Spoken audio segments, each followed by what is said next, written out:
Hi welcome to 9 vibes. తాజా రాజకీయాలపై మనతో మాట్లాడడానికి విజ్డమ్ చౌదరి గారు మనతో ఉన్నారు. ఆయన మాటల్లోనే మరిన్ని వివరాలు అడిగి తెలుసుకుందాం. నమస్కారం సార్. సార్, ఇప్పుడు షర్మిల స్పీడ్ కరెక్టే అంటారా ఏపీలో? షర్మిల అసలు రాజకీయాలకు ఎందుకు రావాల్సి వచ్చింది, దానికి కారణం ఎవరు అనేది మనం అక్కడ దాకా పోయినట్టయితే జగన్మోహన్ రెడ్డి, భారతిరెడ్డి ప్రధాన కారణం. నువ్వు ఏ రోజైతే వైఎస్ వివేకానంద రెడ్డి గారు కడప ఎంపీ సీటుని షర్మిలకు కానీ ఆయనకు కానీ ఇమ్మంటే ఇవ్వకపోగా అతి క్రూరంగా కిరాతకంగా సొంత బాబాయిని హత్య చేయించిన జగన్మోహన్ రెడ్డి గారు చెల్లికి ఇస్తాడా? అంతేకాకుండా సరే నువ్వు ప్రతిపక్షంలో ఉన్నావు, ఇబ్బందుల్లో ఉన్నప్పటికీ ఎవరికి ఆస్తులని నిర్దేశించినప్పటికి కూడా జగన్మోహన్ రెడ్డికి ఇచ్చిన ఆస్తులన్నీ వ్యాపారాలు, స్థిరచర ఆస్తులన్నీనేమో షర్మిలకి ఇచ్చారు. మనకున్న ఇన్ఫర్మేషన్లో అది it may be correct or wrong, but నాకున్న ఇన్ఫర్మేషన్ అది. దాని ప్రకారంగా ఇస్తే అది ఆమెకి హ్యాండ్ ఓవర్ చేయలే.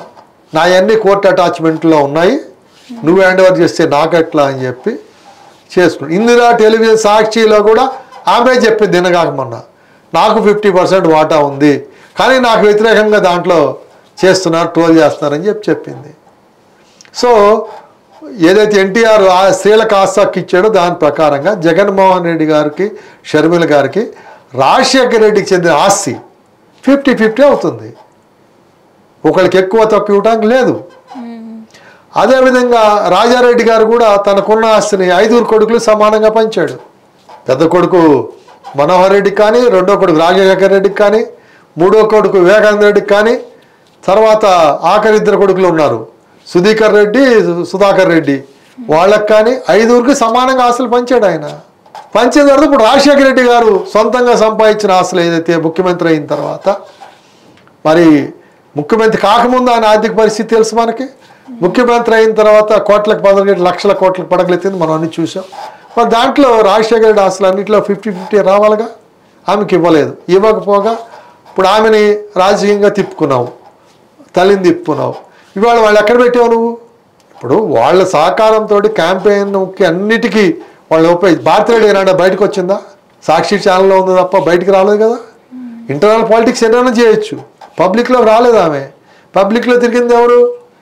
జగన్మోహన్ రెడ్డి జైల్లో ఉన్నప్పుడు కూడా విజయమ్మ తిరిగింది, షర్మిల గారు తిరిగారు తప్ప భారతిరెడ్డి తిరగలేదే. భారతిరెడ్డి ఎవరికో తెలియదు అసలు. ఎవరు భారతిరెడ్డి అనేది ఇప్పుడు తెలుసు, కానీ మొన్నటిదాకా జగన్మోహన్ రెడ్డి భారతిరెడ్డి తప్ప భారతి అంటే ఎవరికి తెలియదు. సో ఆ నేపథ్యం నుంచి ప్రజాక్షేత్రంలో తిరిగినటువంటి షర్మిల గారికి న్యాచురల్గా రాజకీయంగా రావాలని కోరిక కలగొచ్చు, మనం తప్పట్టడానికి ఏం లేదు అందులో. సో ఆమె రాజకీయంగా రావాలని కోరుకోవచ్చు. తల్లి కూడా కొడుకు తర్వాత కూతురికే ప్రియారిటీ ఇవ్వచ్చు. సో దాంట్లో తల్లిని చెల్లిని దూరం పెట్టి మరి వాళ్ళకి ఇవ్వాల్సిన ఆస్తులు ఇచ్చినట్టు ఇవ్వకపోగా ఈవేళ సొంత చెల్లి మీద ట్రోల్ చేయించడం అంత నోరుగా, అంత అసలు కిరాతకం ఏమైనా ఉంటుందా? బయట మన బంధువుల అమ్మాయిని ఎవడన్నా ట్రోల్ చేస్తేనే రక్తం ఉరుగుతుంది, ఆ కొడుకు ఏం చేయాలన్నట్టుగా. అటువంటి సొంత చెల్లెల మీద అసభ్యంగా అసహ్యంగా ట్రోల్ చేస్తున్నా అంటే అటువంటి జగన్మోహన్ రెడ్డికి నైతికత ఉందా, నీతి ఉందా? జుగుత్సాకరంగా సొంత చెల్లి గురించి మాట్లాడుతున్నావే నువ్వు, అసలు రాజకీయానికి నైతికతకి పనికొస్తావా? నా పార్టీకి లీడ్ చేయడానికి అర్హత వస్తుందా నీకు? నువ్వు సొంత చెల్లికి తల్లికి న్యాయం చేయడాడు వాడివి, ప్రజలకేం న్యాయం చేస్తావు వేళ? అదే వేళ షర్మిల ప్రశ్నిస్తుంది. షర్మిల గెలుస్తుందా గెలవదా అనేది సెకండరీ, కానీ తనకు అన్యాయాన్ని సొంత చెల్లికి తల్లికి న్యాయం చేయలేనాడు, ప్రజలకేం న్యాయం చేస్తావు నువ్వు? చేయలేవు అనేది ఈవేళ జనానికి చేయలే చెప్తున్నామే. నిజంగా న్యాయపరంగా చట్టపరంగా ఆమెకి ఇచ్చి అసలు ఆమెకి ఇచ్చినట్టయితే ఎందుకు వస్తుంది పరిస్థితి? సొంత చిన్నాన్ని చంపి సునీతారెడ్డితోటి, చాలా మంచి డాక్టర్ అమ్మాయి, అసలు దేంట్లోకి రాదు ఆమె, తన లైఫ్ ఏదో తప్ప. అటువంటి ఆమెని ఈవేళ సొంత తండ్రిని చంపి ఆమెకు శోభ క్రియేట్ చేయడం కాకుండా అది చంద్రబాబు మీద ఇది నారాసుర చరిత్ర అని సాక్షులు రాసి నువ్వు చంపి ఎతడోడి మీద చేసి ఇంత అరాచకం ఎవడని చేస్తాడా? ఏదో సినిమాలో చూసాం తప్ప నిజ జీవితాల్లో ఎక్కడ ఇంత క్రూరంగా మనం చూడలేదు. సో ఇవాళ ఆంధ్రప్రదేశ్ ప్రజలు కూడా తెలుసుకోవాలి. సొంత చెల్లికి తల్లికి న్యాయం చేయలేడు. సామెత ఒకటి ఉంది మనకి, అమ్మకి అన్నం పెట్టినాడు పిల్లమ్మకి చేరుకున్నాడంట. అమ్మకి అన్నం పెట్టినాడు పిల్లమ్మకి చేరుకున్నాడంటే వాడి యొక్క నైతికత ప్రేమ మనం నమ్మొచ్చా? పిల్లమ్మ మీద ఏదో స్వార్థం ఉంటుంది, స్వార్థంతో పెట్టి ఉంటాడు. బాధ్యతగా అన్నం పెట్టాల్సిన అన్నకి తల్లికి అన్నం పెట్టలేదు. ఇవాళ నువ్వు సొంత బాధ్యతగా ఉన్నటువంటి తల్లిని నీ కోసం రోడ్డు మీదకి వచ్చి బైబిల్ సంఖ్యలో పెట్టుకుని రాష్ట్రం అంతా తిరిగి ప్రచారం చేసిన తల్లిని నేను జగనన్న వదిలి బాణం అని చెప్పి నీ కోసం రాష్ట్రం అంతా తిరిగినటువంటి చెల్లిని కర్కశంగా క్రూరంగా మరి వాళ్ళకి ఇవ్వాల్సిన ఆస్తులు ఇవ్వకపోగా వాళ్ళ గురించి అసహ్యంగా ట్రోల్ చేయటం మాట్లాడటం అనేది అదే జగన్మోహన్ రెడ్డి పతనానికి అది పెద్ద పునాదిగా చెప్తున్నాను నేను. రాజకీయంగా ల్యాప్సెస్ ఒక ఎత్తు అయితే నైతికంగా అసలు ఎమ్మెల్యే కాదు రాజకీయాలకు అనర్హుడు. ఇప్పుడు ఇంటికి వెళ్ళి రచ్చగలమంటారు, సొంత ఇంట్లోనే ఏం చేయలేనాడు, నువ్వు బయటకు వెళ్ళి ఏం చేస్తావు? నువ్వు కుటుంబానికి న్యాయం చేయలేనాడు ప్రజలకు ఏదో చేస్తా అంటే ఎట్లా నమ్ముతారు నేను? పోనీ కుటుంబానికి త్యాగం వచ్చేసాను, కుటుంబం అది బ్రహ్మచారిని నరేంద్ర మోడీ గారు నా కుటుంబం సంబంధం బ్రహ్మచారిని బయటకు వచ్చి ఇది చేస్తాను, అట్లా నువ్వే బ్రహ్మచారి కాదు కదా, నీకు కుటుంబం ఉంది కదా, మరి కుటుంబానికి న్యాయం చేయకుండా మళ్ళీ ఆమె జగన్మోహన్ రెడ్డి బాధ్యత మాట్లాడుతుంది. ఏం మాట్లాడుతుందమ్మా? ఏమ్మా నీ సొంత మేనగోళ్ళ మీద నీ సొంత మేనల్డు ట్రోల్ చేస్తుంటే అమ్మ విమలారెడ్డి గారు మాట్లాడండి, మీరు నేను చెప్తా అడుగుతున్నాను ఇవాళ ఈ డిబేట్ విమలారెడ్డి గారు మీరు స్పందించండి. షర్మిల మీద అంత నీచంగా గతంలో ఎలక్షన్స్లో ఎవరో ట్రోల్ చేస్తేనే ప్రభాస్ అని ఇంకోటి నిన్నే షర్మిల గారి మీద పెడితే వాళ్ళ మీద కేసులు పెట్టి అన్ని చేశారే, మరి ఈవేళ మీరేం చేస్తున్నారా పని? అంత దిగజారిపోవాలా రాజకీయానికి? దానికి హద్దు లేదా? అంత దిగజారినోడు రాజకీయాలు పనికొస్తాడా? అటువంటి ప్రజలు ఎన్నుకోవాలా? ప్రజలు విజ్ఞతతో ఆలోచించాలి. ప్రజలు అంత మూర్ఖులు అవివేకులు కాదు, వాళ్ళకి కూడా కొంత విజ్ఞత ఉంది. డబ్బు కూడా ఈవేళ మేధావులు అమ్ముడిపోతున్నారు డబ్బుకి.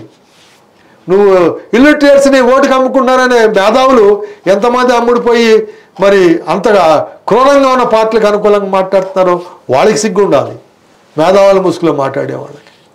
ఇంత అరాచకాన్ని నాకు తెలిసి నా వయసు వేళ 64 సంవత్సరాలు, నేను దాదాపు 10 సంవత్సరాల నుంచే రాజకీయాలు గమనిస్తాను, 12-13 సంవత్సరాల నుంచే. నాకు దాదాపు 1967 నుంచి ఎలక్షన్స్ అబ్జర్వ్ చేస్తాను నేను.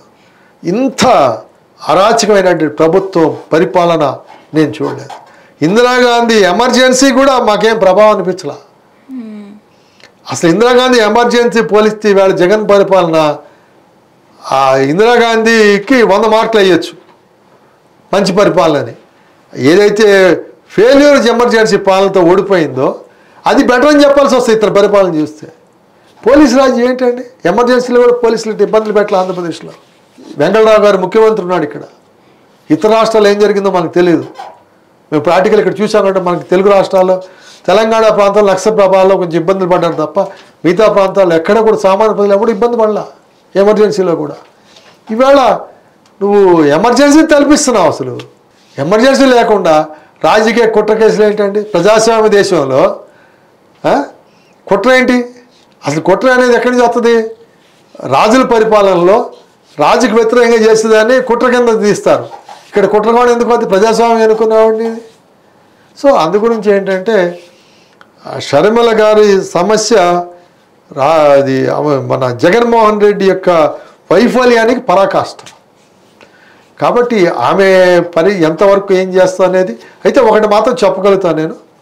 షర్మిల గారి మూలంగా ఈవేళ 1% ఉన్నటువంటి కాంగ్రెస్ పార్టీ సిపిఐ సిపిఎం కలిసి కంటెస్ట్ చేస్తే కనుక నా అంచనా ప్రకారం మోర్ దెన్ 5% ఓట్స్ వాళ్ళకి వస్తాయి, ఖచ్చితంగా వస్తాయి మోర్ దెన్ 5% ఓటు. సో దాని మూలంగా యాంటీ ఎస్టాబ్లిష్మెంట్ ఓట్లు ఒక 2% టీడీపీకి నష్టం జరగవచ్చు, జనసేన కూటమికి. సైమల్టేనియస్గా జగన్మోహన్ రెడ్డికి మాత్రం దాదాపు 5% వరకు ఓటింగ్లో డ్యామేజ్ జరుగుతుంది. 5 కావచ్చు, 15 కావచ్చు. ఇప్పుడు ఎట్లా వస్తుందంటే ఇక గెలవడు ఇటు గెలనప్పుడు ఏదో ఒక రాయేస్తే చెట్టు మీద పక్షి అంటే ఒకటే ఉండదు, అన్నీ ఎగిరిపోతాయి. సో ఆ పరిస్థితుల్లో జనం గనక ఆ రకంగా మార్పు కోరుకుంటే కనుక చాలా దీనమైన పరిస్థితి వైసీపీకి ఉంటుందని నేను భావిస్తాను. సో ఇది విజ్డమ్ చౌదరి గారి అనాలిసిస్. చూస్తూనే ఉండండి 9 వైబ్స్.